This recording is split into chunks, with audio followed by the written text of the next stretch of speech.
Alors effectivement, ça c'est un gros volet du travail de Centre-Ville pour tous, qui est un travail qui s'est en plus accéléré depuis 2 ans, suite aux effondrements de la rue d'Aubagne le 5 novembre 2018, puisque une crise des délogés a succédé, mettant 4000 personnes à la rue et a suscité une prise de conscience des pouvoirs publics par rapport à la qualité et la dangerosité du bâti et des conditions d'habitat des populations. Donc une prise de conscience et une volonté de rattrapage de ce qui n'a pas été fait depuis 25 ans. Et d'un autre côté, les habitants, et pas forcément les plus précaires, ont aussi réalisé qu'il y avait un risque au niveau de leur habitat, de leur bâti, voire de leur quartier, et donc ont eu besoin de comprendre les mécanismes complexes qui encadrent les dispositifs de lutte contre l'habitat indigne. Donc Centre-Ville pour tous, qui est une association où il y a beaucoup d'expertise, à la fois technique, à la fois juridique, et notamment sur cette question de l'habitat dégradé, naturellement a un rôle à jouer pour transmettre de l'information, arriver à décrypter les problématiques et à accompagner les luttes qui sont importantes et doivent continuer pour qu'on arrive enfin à avoir une place dans les décisions sur les politiques publiques menées dans nos quartiers.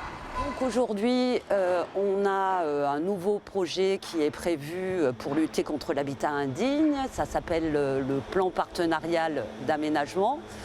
Alors ce plan partenarial d'aménagement, ce n'est pas un projet en lui-même, c'est un projet qui établit la gouvernance entre l'État, la métropole et la mairie pour mener cette lutte contre l'habitat indigne.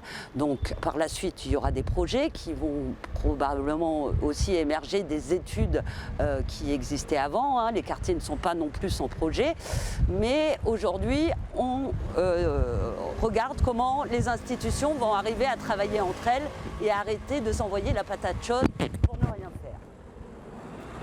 Aujourd'hui, vous avez la métropole, la mairie et l'État qui sont aux commandes, mais la métropole, c'est elle qui a la compétence principale puisqu'elle a 59% de financement sur ce projet.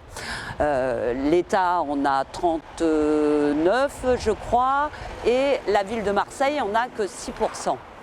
Donc aujourd'hui, la métropole, qui jusqu'à présent a toujours refusé de travailler avec nous en termes de concertation, notamment sur la charte des délogés, a le pouvoir décisionnel et pour l'instant, la société civile n'a pas part dans les décisions.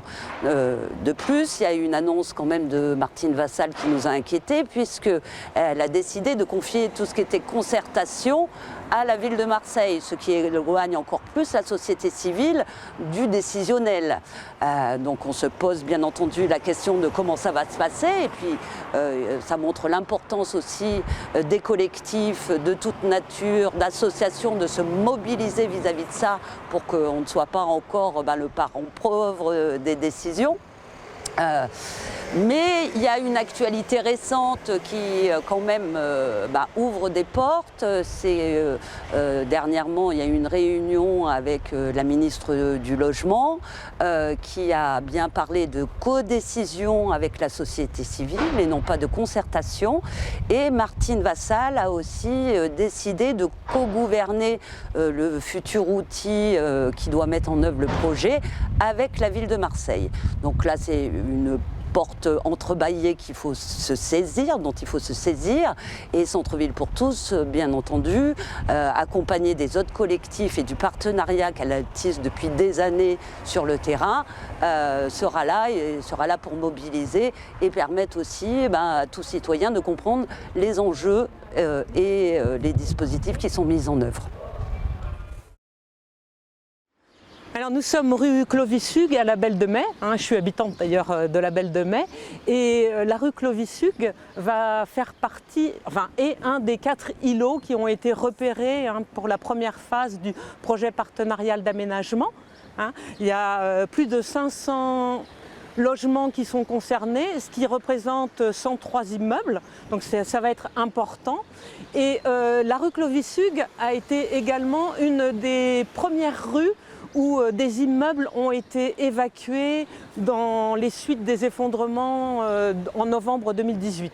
Donc il y a à peu près une douzaine d'immeubles qui ont été évacués. Donc c'est un coin qui en fait a permis aux habitants, hein, c'est un peu étrange des fois de dire ça, mais ça a sensibilisé les personnes à la question du logement et à la question aussi du logement indigne. Donc il y a eu dans la suite de ces évacuations des journées, enfin des matinées plus exactement en place publique, des matinées de sensibilisation à ce que c'est qu'un logement indigne. Et en fait tout ce travail il a été fait aussi grâce aux fiches techniques, à tout ce que Centre-Ville pour tous peut faire, toute la connaissance amassée sur le logement indigne, qu'est-ce que c'est, parce que comment on sait qu'on est dans un logement indigne, c'était ça la vraie question. Et par la suite, il y a eu aussi une montée en puissance de ce travail en permettant aux personnes de s'approprier ces questions-là et d'émettre des signalements, mais pas des signalements individuels, mais plutôt collectifs. L'idée aussi de s'entraider pour pouvoir aller plus loin. Et l'idée aussi, mais ça c'est plus dans le futur, de mettre en place des ateliers populaires d'urbanisme. D'autant que nous avons un projet urbain qui s'appelle Quartier Libre, qui est un projet au long cours dont pour l'instant on ne voit pas grand-chose, à part des projets qui devraient voir le jour. Donc c'est aussi grâce à des partenariats qu'on arrive comme ça sur le terrain à avancer. Je voulais dire aussi l'importance de la présence dans le 3e qui fait partie du centre-ville, notamment Quartier Libre, pouvoir aussi agir sur ce projet urbain et profiter de l'expertise des autres et des expériences des autres et pouvoir, quand on lit des annonces, je pense aux annonces faites par la métropole sur le projet partenarial d'aménagement où on dit que la maison du projet elle est opérationnelle. Eh bien non, c'est pas vrai à ce jour.